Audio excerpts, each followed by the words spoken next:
Bueno, y vamos a por el tercer unboxing, que es lo que menos ocupa el paquete. Ya está vacío el paquete. ¿Qué es? Os preguntaréis, aunque ya lo comenté en el vídeo de la Pipo. Pues es un cable USB OTG y a la vez que carga el dispositivo. Pues vamos a hacer que funcione. Aquí tengo la Pipo.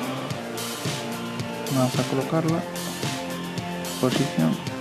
Conectamos el macho mini micro USB a la tablet. Vamos a probar de nuevo.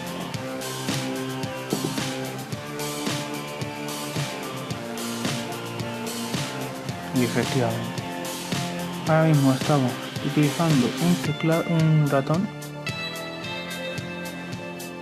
que está siendo alimentado por la batería USB. Si yo desconecto la batería de aquí, sigue conectado y funcionará, pero si lo enchufamos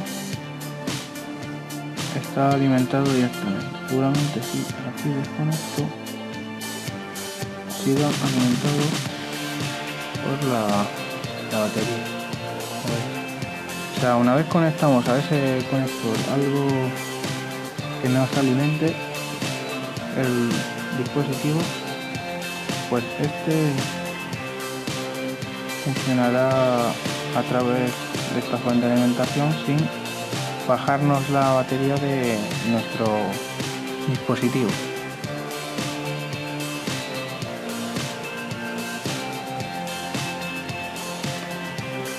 Pues hasta aquí esta review un poco dudosa. Yo creía que este cable lo que nos haría es conectar la tablet y a la vez estar cargando el dispositivo. O sea, podríamos utilizar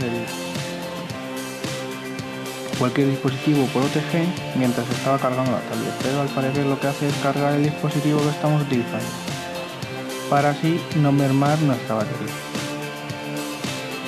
Bueno, pues hasta aquí este otro unboxing. Un saludo.